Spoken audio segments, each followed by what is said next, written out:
இன்னைக்கு ஒரு முக்கியமான 2 நிகழ்வுகளை அலச போறோம். இப்ப நீங்க கார்ல ரொம்ப வேகமா போயிட்டு இருக்கீங்க. ஒரு விபத்து நடந்தா நம்மை காப்பாற்றும் அப்படின்னு நான் முழுமையா நம்புவது அந்த சீட் பெல்ட்டை தான், இல்லையா? கண்டிப்பா அந்த சீட் பெல்ட் தான் நம்ம உசுரை காப்பாத்தும். ஆனா ஒருவேளை அந்த விபத்து நடக்கும்போது நம்மை காப்பாற்ற வேண்டிய அதே சீட் பெல்ட்டை நமது கழுத்தை இறுக நெரித்தால் எப்படி இருக்கும்? அது ஒரு மிக கொடூரமான முரண்பாடு. எந்த ஒரு அமைப்பை, அதாவது ஒரு சிஸ்டமை நம்பி நாம நம்ம பாதுகாப்பு ஒப்படைக்கிறோமோ அதே சிஸ்டம் நமக்கு யமனாக மாறுவது. எக்ஸாக்ட்லி. அந்த நெஞ்சை பிசையும் உணர்வை தான் இன்னைக்கு நாம அலச போற அந்த சோர்சஸ் முழுக்க நான் உணர்ந்தேன். நம்மை காப்பாத்துறதுக்காக உருவாக்கப்பட்ட சிஸ்டம்ஸ் எப்படி தோல்வி அடையுது அப்படிங்கறத பத்தின ஒரு டீப் டைவ் தான் இது. ஆமா, இன்னைக்கு நாம 2 வெவ்வேறு உலகங்களை பத்தி பார்க்க போறோம். கரெக்ட். ஒன்று கார்ப்பரேட் உலகில் ஏசி அறைகளில் நடக்கும் டிசிஎஸ் நாசிக் பாலியல் சீண்டல் மற்றும் மதம் மாற்றுதல் தொடர்பான குற்றச்சாட்டுகள். இன்னொன்னு, எந்த பாதுகாப்பும் இல்லாமல் விருதுநகர் பட்டாசாலைகளில் தொடர்ந்து நடக்கும் கோரமான வெடிவிபத்துகள் மற்றும் அதன் பின்னணியில் உள்ள அரசியல் அலட்சியங்கள். மேலோட்டமாக பார்த்தால் இது இரண்டும் சம்பந்தமில்லாதது போல தோன்றும். ஆனால் இதை கேட்டுக்கொண்டிருக்கும் உங்களுக்கு இது இரண்டுக்கும் பின்னால் இருக்கும் அந்த சிஸ்டத்தின் தோல்வி எவ்வளவு பயங்கரமானது அப்படிங்கறது இந்த எபிசோட்ல புரிய வரும். கண்டிப்பா. நாம் ஒரு அமைப்பின் மீது வைக்கும் நம்பிக்கை உடையும் போது அது ஏற்படுத்தும் பாதிப்பு பல மடங்கு அதிகம். இதை புரிந்து கொள்ள நம்ம முதல்ல கார்ப்பரேட் உலகின் பாதுகாப்பு வளையங்களை கொஞ்சம் அலச வேண்டும். சரி, வாங்க அதை பார்க்கலாம். நாம இப்ப படிச்ச இந்த ஆவணங்கள்ல பல தசாப்தங்களுக்கு முன்பு பணியிடங்களில் பெண்களின் நிலைமை எப்படி இருந்தது அப்படிங்கறத பத்தின சில தரவுகள் இருக்கு. அது உண்மையிலே அதிர்ச்சி அளிக்கிறது. நானும் அதை படிச்சேன். ரொம்ப ஷாக்கிங்கா இருந்துச்சு. இப்ப பாத்தீங்கன்னா, ஒரு காலகட்டத்தில் ஐஐடி மெக்கானிக்கல் இன்ஜினியரிங் வகுப்பில் 65 மாணவர்கள் இருந்தார்கள் என்றால் அதில் ஒரே ஒரு மாணவி மட்டுமே இருப்பார். இன்னும் சொல்லப்போனால் அந்த பெண்களுக்கு என்று கல்லூரிகளில் தனி கழிப்பறைகள் கூட இல்லாமல் இருந்திருக்கிறது. ஒரு நிமிஷம் இருங்க, இதை கேட்கவே ஆச்சரியமா இருக்கு. அடிப்படை தேவையான ஒரு கழிப்பறை கூட இல்லாமல் எப்படி அந்த பெண்கள் அந்த சூழல்ல படிச்சிருப்பாங்க? அதுதான் யதார்த்தமா இருந்திருக்கு. இது பெண்கள் உயர்கல்விக்கோ அல்லது வேலைக்கு வரக்கூடாது அப்படிங்கிற மறைமுகமான தடைகளா? அது தடை என்பதை விட ஒரு வரலாற்று ரீதியான குருட்டுத்தன்மை அப்படின்னு சொல்லலாம். அதாவது ஹிஸ்டாரிக்கல் பிளைண்ட்னஸ். இந்த வேலைகள் பெண்களுக்கு ஒத்து வராது, அவர்களால் கடினமான இயந்திரங்களை கையாள முடியாது என்ற ஒரு பொதுவான மனநிலை அப்போ இருந்தது. அதனால அந்த கட்டமைப்பு தேவையில்லைன்னு நினைச்சிட்டாங்க. எக்ஸாக்ட்லி. பெண்களுக்கான கட்டமைப்பு அங்கே தேவைப்படும் என்ற சிந்தனையே யாருக்கும் எழவில்லை. இன்ஃபோசிஸ் நாராயணமூர்த்தியின் மனைவி சுதாமூர்த்தி டாடா நிறுவனத்தில் ஆண்கள் மட்டும் விண்ணப்பிக்கவும் என்று இருந்த விளம்பரத்தை பார்த்து நேராக ஜேஆர்டி டாட்டாவுக்கே கடிதம் எழுதி அதை எதிர்த்து போராடிதான் உள்ளே சென்றார் அப்படிங்கிற சுவாரஸ்யமான தகவலும் இந்த சோர்சஸ்ல இருக்கு. நான் படிச்சேன். ஆமா, ஆனால் காலம் கொஞ்சம் கொஞ்சமா மாறியது. பெண்கள் பெருமளவில் கார்ப்பரேட் மற்றும் ஐடி துறைக்கு வர தொடங்கினாங்க. அப்பதான் அவர்களுக்கு பாதுகாப்பான ஒரு சூழலை எப்படி உருவாக்குவது என்ற கேள்வி எழுந்தது, இல்லையா? கரெக்ட். அப்படி உருவாக்கப்பட்டதுதான் பாஷ் சட்டம், அதாவது பிரிவென்ஷன் ஆஃப் செக்ஷுவல் ஹராஸ்மெண்ட். சரி, இந்த பாஷ் சட்டம் காகிதத்தில் பார்க்க மிக வலுவாக தெரிகிறது. பெண்களுக்கு எதிரான பாலியல் சீண்டல்களை தடுக்க ஒவ்வொரு நிறுவனத்திலும் ஒரு கமிட்டி இருக்க வேண்டும் என்கிறது. ஆமா, அப்படி ஒரு கமிட்டி கண்டிப்பா இருக்கணும். ஆனால் நடைமுறையில் அது எப்படி செயல்படுகிறது என்பதை தெரிந்து கொள்ள சமீபத்தில் டிசிஎஸ் நாசிக் கிளையில் நடந்த ஒரு பெரிய சம்பவத்தை இந்த ஆவணங்கள் சுட்டிக்காட்டுகின்றன. அங்கு வேலை செய்யும் சில இஸ்லாமிய இளைஞர்கள் இந்து பெண்களை தொடர்ந்து பாலியல் ரீதியாக சீண்டியதாகவும் அவர்களை மதம் மாற வற்புறுத்தியதாகவும் 9 புகார்கள் பதிவு செய்யப்பட்டுள்ளன. ஆமா, 9 புகார்கள். காவல்துறை முதல் தகவல் அறிக்கை, அதாவது எஃப்ஐஆர் பதிவு செய்துள்ளது. இது ஒரு சாதாரண புகார் போல தெரியவில்லையே. இல்ல, இது சாதாரண புகார் அல்ல. இந்த ஆவணங்கள் விரிவாக என்ன சொல்கின்றன என்றால், காவல்துறையினர் நேரடியாக செல்லாமல் மாறுவேடத்தில், அதாவது தூய்மை பணியாளர்களைப் போல உள்ளே சென்று பல தகவல்களை திரட்டிய பிறகே இந்த கைது நடவடிக்கைகளை எடுத்திருக்கிறார்கள். நிஜமாவா? போலீஸ் மாறுவேஷத்துல போக வேண்டிய அளவுக்கு நிலைமை இருந்திருக்கா? ஆமா, இது ஒரு நிறுவனத்தின் உள்ளே எப்படிப்பட்ட ஒரு பாதுகாப்பற்ற சூழல் நிலவி இருக்கலாம் என்பதை காட்டுகிறது. இங்கதான் எனக்கு ஒரு பெரிய சந்தேகம் வருது. டிசிஎஸ் மாதிரி ஒரு மிகப்பெரிய பன்னாட்டு கார்ப்பரேட் நிறுவனத்தில் சிசிடிவி இருக்கும், கடுமையான விதிகள் இருக்கும், எல்லாவற்றுக்கும் மேலாக பாஷ் கமிட்டி கட்டாயம் இருக்கும். கண்டிப்பா இருக்கும். அப்புறம் எப்படி புகார் அளித்தும் நடவடிக்கை எடுக்கப்படாமல் இவ்வளவு தூரம் சென்றது? எனக்கு எப்படி தோணுதுன்னா, இந்த பாஷ் கமிட்டி என்பது அலுவலகத்தில் உள்ள தீயணைப்பான், அதாவது ஒரு ஃபயர் எக்ஸ்டிங்விஷர் போன்றது. கரெக்ட், நல்ல ஒப்பீடு. தீப்பிடிக்கும் போது அதை பயன்படுத்தலான்னு போனா அந்த தீயணைப்பான் ஒரு கண்ணாடி பெட்டிக்குள் இருப்பதோடு மட்டுமல்லாமல் அதை திறப்பதற்கான சாவியை நிறுவனத்தின் நிர்வாகமே இதிலோ ஒளித்து வைத்தால் எப்படி இருக்குமோ அப்படிதான் இது இருக்கு. HR அமைப்புகள் ஏன் இதை முன்கூட்டியே தடுத்து நிறுத்தவில்லை? நீங்கள் சொன்ன அந்த தீயணைப்பான் ஒப்பிட மிக துல்லியமானது. சட்டத்தின்படி ஒரு பாஷ் கமிட்டியில் நிறுவனத்தை சாராத வெளியிலிருந்த ஒரு உறுப்பினர், அதாவது எக்ஸ்டர்னல் மெம்பர் கண்டிப்பா இருக்க வேண்டும். அப்படி ஒரு சட்டம் இருக்கா? ஆமா, புகார் வந்தால் உடனடியாக பெண்கள் கொண்ட ஒரு குழு அதை விசாரிக்க வேண்டும். ஆனால் யதார்த்தம் என்ன? பெரும்பாலான HR அமைப்புகளின் முதல் வேலை ஊழியர்களை பாதுகாப்பதை விட நிறுவனத்தின் பிராண்ட் இமேஜ் கெட்டுப்போய் விடக்கூடாது என்பதை பாதுகாப்பதாகவே இருக்கிறது. அதாவது வெளியே தெரிஞ்சா கம்பெனி பெயர் கெட்டணும்னு பாக்குறாங்க. எக்ஸாக்ட்லி. புகார்களை வெளியே விடாமல் உள்ளேயே மூடி மறைக்கவே முற்படுகின்றன. ஆனால் இதை கேட்டுக்கொண்டிருக்கும் உங்களுக்கு நான் ஒரு விஷயத்தை மிக தெளிவாக பதிவு செய்ய விரும்புகிறேன். ஆமா, அது ரொம்ப முக்கியம், சொல்லுங்க. நாம் இப்போது விவாதிப்பது ஒரு முதல் தகவல் அறிக்கை மட்டுமே. நீதிமன்றத்தில் சாட்சியங்கள் மூலம் குற்றச்சாட்டுகள் நிரூபிக்கப்படும் வரை நாம் யாரையும் குற்றவாளிகள் என்று முடிவு கட்டிவிட முடியாது. இந்த ஆவணங்களில் உள்ள குற்றச்சாட்டுகளை மட்டுமே நாம் அலசுகிறோம். கரெக்ட். அந்த நடுநிலைமை மிக முக்கியம். ஆனால் இந்த ஆவணங்களை நான் படிக்கும்போது என்னை மிகவும் குழப்பிய விஷயம் ஒன்று இருக்கு. இந்த வழக்கில் ஒரு முஸ்லிம் அல்லாத உதவி பொது மேலாளர், அதாவது AGM அந்தஸ்தில் உள்ள ஒரு பெண் அதிகாரியும் கைது செய்யப்பட்டுள்ளார். ஆமா, அது ஒரு முக்கியமான பாயிண்ட். அதே நேரத்தில் ஒரு முஸ்லிம் பெண் இதில் முன்ஜாமீன் கோரியிருக்கிறார். பாதிக்கப்பட்டவர்கள் பெண்கள். ஆனால் இந்த குற்றச்சாட்டுகளில் உடந்தையாக இருந்ததாக கூறப்படுபவர்களும் பெண்களாக இருக்கிறார்களே, இது எப்படி சாத்தியம்? இது ஒரு முக்கியமான உளவியல் சிக்கல். ஒரு நச்சுத்தன்மையான கார்ப்பரேட் கலாச்சாரத்தில் அதிகாரத்தில் இருப்பவர்களுடன் சமரசம் செய்து கொண்டால் மட்டுமே பதவியை தக்க வைக்க முடியும் என்ற நிலை வரும்போது, அப்போ அந்த பவர் டைனமிக்ஸ் காரணமா? ஆமா, சிலர் தங்களின் சக பெண்களையே பலிகடாக்க தயங்குவதில்லை. இதையே நாம் அதிகாரத்தின் கூட்டமைப்பு, அதாவது காம்ப்ளிசிட்டி இன் பவர் என்கிறோம். இதோடு தொடர்புடைய இன்னொரு வார்த்தை இந்த ஆவணங்களில் திரும்ப திரும்ப வருது: க்ரூமிங். ஒருத்தரை காதலிக்கிறது அல்லது சம்மதத்தோடு பழகுவது என்பதற்கும் இந்த க்ரூமிங் என்பதற்கும் என்ன வித்தியாசம்? இது எப்படி செயல்படுகிறது? சம்மதம், அதாவது கன்சென்ட் என்பது முழுமையான விழிப்புணர்வுடன் எந்த ஒரு அழுத்தமும் இல்லாமல் எடுக்கப்படும் முடிவு. ஆனால் க்ரூமிங் என்பது ஒருவரின் மூளையை மெல்ல மெல்ல சலவை செய்யும் ஒரு பயங்கரமான தந்திரம். மூளைச் செலவையா? ஆமா. ஆவணங்களில் உள்ள நிபுணர்கள் இதை கூறுவதை விவரிக்கிறேன் கேளுங்கள். ஆரம்பத்தில் இது மிக இயல்பாக தொடங்கும். இளம் பெண்களிடம் மிகவும் அன்பாக பேசுவது, அவர்களின் குடும்ப கஷ்டங்களை காது கொடுத்து கேட்பது, தங்களுக்குள் ஒருவரைப் போல உணர வைப்பது என்று தொடங்கும். அதாவது ஒரு பாதுகாப்பான உணர்வை முதலில் ஏற்படுத்துவது. சரியா? சரியாகச் சொன்னீர்கள். அதன் பிறகு கொஞ்சம் கொஞ்சமாக அவர்களின் தனிப்பட்ட எல்லைகளை மீறுவது, ரம்ஜான் மாதத்தில் அவர்களை விரதம் இருக்கச் செல்வது, குழுவாக இணைந்து வெளியூர்களில் உள்ள ரிசார்ட்டுகளுக்கு அழைத்துச் செல்வது என்று அவர்களை சுற்றியுள்ள பாதுகாப்பாரனை உடைப்பார்கள். இது ரொம்ப தந்திரமா இருக்கு. ஒரு பெண் சந்தேகம் அடைந்தால் கூட நீங்கள் முதலில் குறிப்பிட்டது போல உடன் இன்னொரு பெண்ணையும் வைத்துக்கொண்டு பேசுவது. இதனால் அந்த இளம்பெண் இயல்பாகவே, இன்னொரு பெண்ணும் இருக்கிறாரே, இது பாதுகாப்பானதுதான் என்று நம்பத் தொடங்கி விடுகிறார். இது ஒரு மனதளவில் அடிமையாக்கும் செயல்முறை போல இருக்கு. கரெக்ட். க்ரூமிங் என்பது ஒருவரை மனதளவில் அடிமையாக்கும் ஒரு மெதுவான செயல்முறைதான். இது கேட்கும்போதே ஒரு சிலந்தி வளப்பினுவது போல தோணுது. ஆனா எனக்கு இங்க ஒரு நியாயமான கேள்வி இருக்கு. இதெல்லாம் நடக்க ஆரம்பிக்கும் போதே அந்த பெண்கள் ஏன் அந்த வேலையை விட்டு விலகவில்லை அல்லது உடனடியாக உயர் அதிகாரிகளிடம் புகார் அளிக்கவில்லை? நீங்க கேட்கிற கேள்வி வெளிப்பார்வைக்கு நியாயமானதாக தெரியலாம். ஆனால் இதை கேட்கும் நீங்கள் அந்த பெண்களின் இடத்தில் உங்களை வைத்துப் பாருங்கள். இங்கேதான் அதிகார பலம் மற்றும் பொருளாதார நெருக்கடி உள்ளே வருகிறது. வறுமை ஒரு பெரிய காரணமா? கண்டிப்பா. அந்த பெண்களில் பலரும் வறுமை பின்னணியிலிருந்து முதல் தலைமுறையாக படித்து கார்ப்பரேட் வேலைக்கு வந்தவர்களாக இருப்பார்கள். அந்த ஒரு சம்பளம்தான் அவர்களின் ஒட்டுமொத்த குடும்பத்தின் உயிர்நாடியாக இருக்கும். ஆமா, அந்த சம்பளம் போனா குடும்பம் கஷ்டப்படும். தனக்கு மேலுள்ள உயர் அதிகாரிகள் தன்னை வேலையை விட்டு எந்நேரமும் நீக்கக்கூடிய அதிகாரம் படைத்தவர்கள் இப்படிப்பட்ட செயல்களில் ஈடுபடும்போது அந்த பெண்களின் குரல் தானாகவே நசுக்கப்படுகிறது. வேலையை இழந்து விடுவோமோ என்ற அச்சம், குடும்பம் நடுத்தெருவுக்கு வந்து விடுவோமோ என்ற பயம் அவர்களை மௌனமாக்குகிறது. ரொம்ப வலிமையான விளக்கம். அதிகாரம் எப்படி ஏழைகளை மௌனமாக்குகிறது என்பது புரிகிறது. சரி, இந்த விவகாரத்தில் மதம் மாற்றுதல் ஒரு முக்கிய குற்றச்சாட்டாக முன்வைக்கப்படுகிறது. காதலுக்காகவோ அல்லது திருமணத்திற்காகவோ மதம் மாற வேண்டும் என்ற கட்டாயம் சட்டப்படி இந்தியாவில் இருக்கிறதா? நிச்சயமாக இல்லை. இந்த ஆவணங்களில் உள்ள சட்ட நிபுணர்கள் இதை தெளிவாக விளக்குகிறார்கள். இந்தியாவில் சிறப்பு திருமணச் சட்டம், அதாவது ஸ்பெஷல் மேரேஜ் ஆக்ட் என்று ஒன்று உள்ளது. மதத்தை மாத்தாம கல்யாணம் பண்ணிக்கலாமா? ஆமா.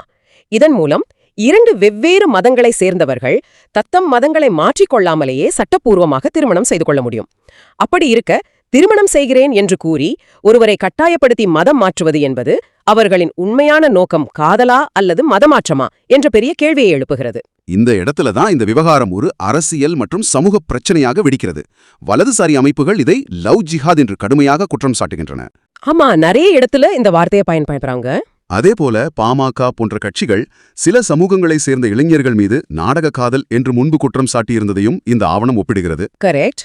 மகாராஷ்டிரா முதல்வர் தேவேந்திர ஃபட்னாவிஸ் இது குறித்து பேசும்போது வெளிநாட்டு நிதி உதவி இருக்கிறதா, மலேசியா தொடர்புகள் இருக்கிறதா என்றெல்லாம் விசாரிக்க வேண்டும் என்று கூறியிருக்கிறார். ஆமாம், குற்றச்சாட்டுகள் மிகப்பெரிய அளவில் முன்வைக்கப்படுகின்றன. ஆனால் ஒரு நிமிடம், இதை கேட்டுக்கொண்டிருக்கும் உங்களுக்கு நாங்கள் ஒரு விஷயத்தை மீண்டும் மிக தெளிவாக ஆணித்தரமாக சொல்லிக் கொள்கிறோம். ஆமா, இது நம்ம பதிவு செஞ்சே ஆகணும். இந்த லவ் ஜிஹாத் அல்லது நாடக காதல் போன்ற சொற்பிரயோகங்களையோ வலதுசாரி மற்றும் சில சமூக அமைப்புகள் வைக்கும் இந்த குற்றச்சாட்டுகளையோ நாங்களோ அல்லது இந்த நிகழ்ச்சியோ எந்த வகையிலும் ஆதரிக்கவில்லை. கண்டிப்பா. இவை அனைத்தும் சமூகத்தில் ஒரு தரப்பால் முன்வைக்கப்படும் அரசியல் விவாதங்கள் மட்டுமே. எங்கள் நோக்கம் ஆவணங்களில் உள்ளவற்றை பிரதிபலித்து எப்படி சிஸ்டம்ஸ் தோல்வியடைகிறது என்பதை அலசுவது மட்டுமே. எந்த ஒரு குறிப்பிட்ட சித்தாந்தத்தின் பக்கமும் நிற்பது அல்ல. கரெக்ட். அந்த தெளிவு மிகவும் அவசியம். சரி, கார்ப்பரேட் நிறுவனங்களின் ஏசி அறைகளில் நடக்கும் இந்த அதிகார மீறல்களையும் அமைப்புகளின் தோல்வியையும் பற்றி பேசணும். ஏசி அறைகளில் ஒரு பெண்ணின் குரல் எப்படி நசுக்கப்படுகிறது என்று பார்த்தோம். ஆமா, இப்போ அடுத்த விஷயத்துக்கு போவோம். இப்போது இதையே அப்படியே கொஞ்சம் மாற்றி, எந்த ஒரு ஏசி வசதியும் இல்லாமல் சுட்டெரிக்கும் வெயிலிலும் மூச்சடைக்கும் வெடிமருந்து நெடியிலும் வேலை செய்யும் சாதாரண கூலித் தொழிலாளர்களின் பக்கம் நம் பார்வையை திருப்புவோம். அங்கேயும் இதே சிஸ்டம்ஸ் தான் தோல்வியடைகிறது. ஆனால் அதனால் ஏற்படும் விளைவு மன உளைச்சல் அல்ல, மரணம். விருதுநகர் பட்டாசாலைகளில் நடக்கும் தொடர் விபத்துகள் தான் நாம் பார்க்க போகும் அந்த இரண்டாவது முகம்.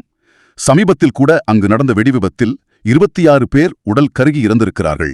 ரொம்ப கொடூரமான விஷயம் அது. ஆமா, அதில் பெரும்பாலானோர் பெண்கள் மற்றும் விளிம்பு நிலை மக்கள். இந்த மரணங்கள் ஏதோ ஒரு முறை நடக்கும் விபத்தல்ல, இது ஒரு தொடர்கதை. இதுதான் மிகவும் வேதனையான உண்மை. ஆவணங்களை புரட்டி பார்த்தல் பிணவரையின் கணக்குகள் போல தரவுகள் நீள்கின்றன. அந்த நம்பர் சொல்லுங்க, அது ரொம்ப ஷாக்கிங்கா இருந்துச்சு. 2024 பிப்ரவரியில் 11 பேர் பலி, 2023 ஜூனில் 7 பேர் பலி, அதே ஆண்டு ஆகஸ்டில் 4 பேர் என்று பட்டியல் நீண்டு கொண்டே போகிறது. இதெல்லாம் கேட்கவே ரொம்ப கஷ்டமா இருக்கு. அங்குள்ள மக்களுக்கு இந்த வெடி விபத்துகள் ஆச்சரியமளிக்கும் செய்திகள் அல்ல, அவர்களின் அன்றாட வாழ்வின் ஒரு பகுதியாகவே, ஒரு சாபமாகவே மாறிவிட்டது. எப்போது வேண்டுமானாலும் வெடிக்கலாம் என்று தெரிந்தும் வறுமையின் காரணமாக அவர்கள் தங்களோட உயிரை பணயம் வைத்து இந்த வேலைக்கு செல்கிறார்கள். இவ்வளவு உயிர்கள் போய்கொண்டிருக்க இந்த ஆவணங்கள் ஒரு மிகப்பெரிய சர்வதேச முரண்பாட்டை, அதாவது குளோபல் ஐரனியை நம் கண்முன் நிறுத்துகின்றன. ஆமா, அந்த டேட்டா ரொம்ப முக்கியம். உலக அளவுல பட்டாசு உற்பத்தியில எந்த நாடு முதல் இடத்தில் இருக்கிறது என்று கேட்டால் வெளிப்படையாகவே சீனா என்று சொல்வோம். ஆனா இரண்டாவது இடத்தில் யார் தெரியுமா? வேற யாரு?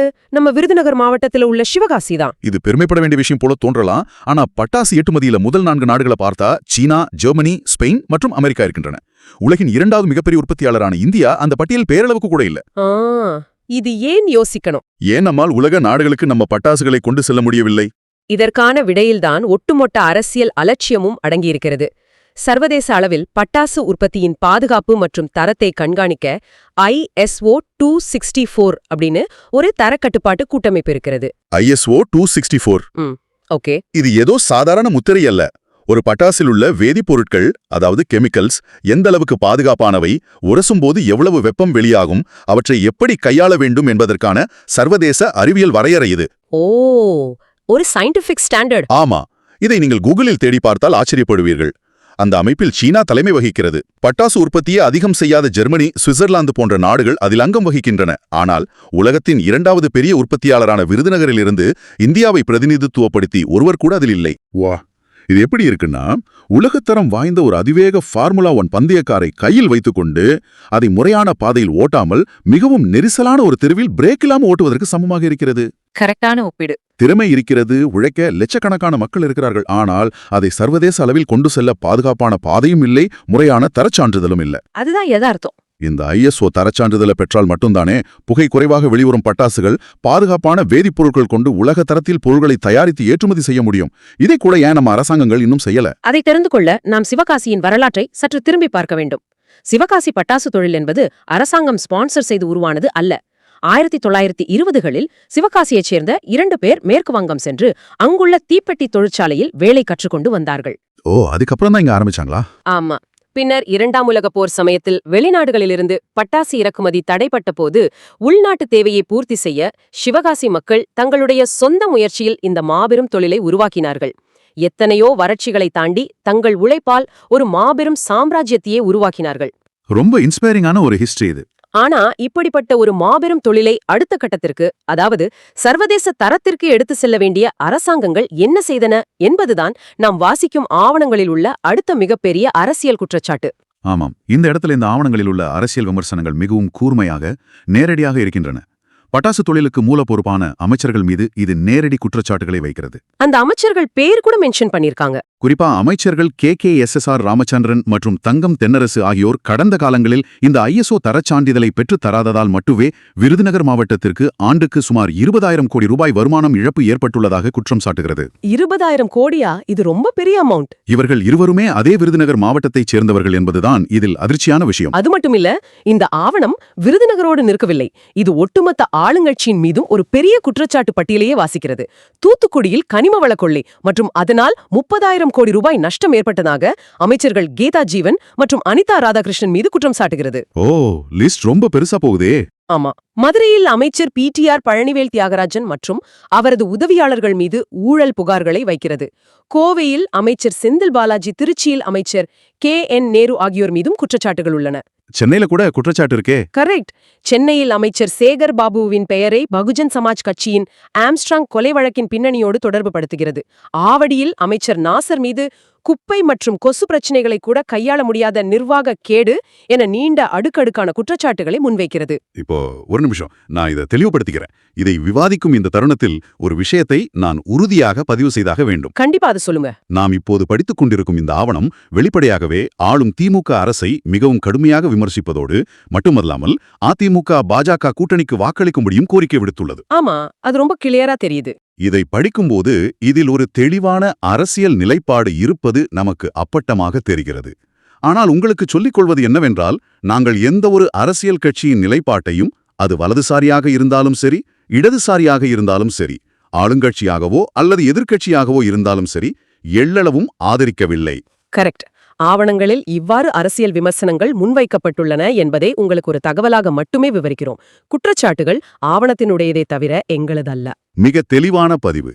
நாம் இங்கே கவனிப்பது அரசியல் லாப நஷ்டங்களை அல்ல, மக்களின் உயிரை பற்றி கவலைப்படாத அமைப்புகளின் தோல்வியை மட்டுமே. ஆமா, கார்ப்பரேட் நிறுவனமான TCS ஆக இருந்தாலும் சரி, அல்லது விருதுநகரின் சாதாரண பட்டாசு ஆலைகளாக இருந்தாலும் சரி, சட்டங்களும் பாஷ், ISO போன்ற அமைப்புகளும் வெறும் காகிதங்களில் இருப்பதில் எந்த பயனும் இல்லை. அது பிராக்டிக்கலா வேலை செய்யணும். எக்ஸாக்ட்லி. அதை செயல்படுத்தும் இடங்களில் இருக்கும் மனிதர்கள், அவர்கள் HR அதிகாரிகளாகவோ காவல்துறையாகவோ அல்லது அமைச்சர்களாகவோ இருக்கலாம், அவர்கள் பொறுப்புடன் நடக்காவிட்டால் அந்த அமைப்புகளால் ஒருவரை கூட காப்பாற்ற முடியாது. இதைவிட சரியாக இதை சுருக்க முடியாது. இறுதியில் அதிகார வெறியும், பிராண்ட் இமேஜ் மீதான கவலையும், அரசியல் அலட்சியமும் சாதாரண மனிதர்களைத்தான், விளிம்பு நிலை மக்களைத்தான் பலி கொள்கின்றன என்பதை இன்றைய தரவுகள் நமக்கு மிக தெளிவாக உணர்த்துகின்றன. ஆமா, சட்டங்கள் நம்மை பாதுகாக்கும் என்று நாம் நம்புகிறோம். ஆனால் அதை இயக்கும் மனிதர்கள் தோல்வி அடையும் போது அந்த சட்டங்களும் செயல் இழக்கின்றன. இந்த விவாதத்தின் முடிவில் உங்களுக்கு ஒரு சிந்தனைக்கான கேள்வியை நாங்கள் முன்வைக்கிறோம். மனிதர்கள் நடத்தும் கமிட்டிகளும், மனிதர்கள் செய்யும் ஆய்வுகளும் தொடர்ந்து அதிகாரத்திற்கும், லஞ்சத்திற்கும், அச்சத்திற்கும், அரசியல் அழுத்தங்களுக்கும் அடிபணிந்து இப்படி தோல்வியடையும் பட்சத்தில் எதிர்காலத்தில் பணியிட பாதுகாப்பையும் தொழிலாளர்களின் புகார்களையும் விசாரிக்க மனிதர்களுக்கு பதிலாக பாரபட்சமில்லாத செயற்கை நுண்ணறிவு, அதாவது AI அமைப்புகளை நாம் கொண்டு வர வேண்டுமா? ஒரு நல்ல கேள்வி இது. ஒரு AIக்கு பிராண்ட் இமேஜ் மீதோ, அமைச்சர் மீதோ, சாதி மதத்தின் மீதோ எந்த பயமும் சார்பும் இருக்க போவதில்லை. மனிதர்களை விட எந்திரங்கள் அதிக நியாயத்தை எந்த பாகுபாடும் இல்லாமல் வழங்குமா? அடுத்த முறை நீங்கள் ஒரு அமைப்பை நம்பி உங்கள் பாதுகாப்பை ஒப்படைக்கும் போது இதை நீங்களே சிந்தித்து பாருங்கள். இந்த நிகழ்ச்சி பிடிச்சிருந்தா சப்ஸ்கிரைப் அண்ட் கமெண்ட் பண்ணுங்க. அப்பதான் இனி வருங்காலத்துல நிறைய நிகழ்ச்சிகள் போட முடியும் உங்க ஆற்றவோடு. தேங்க்யூ.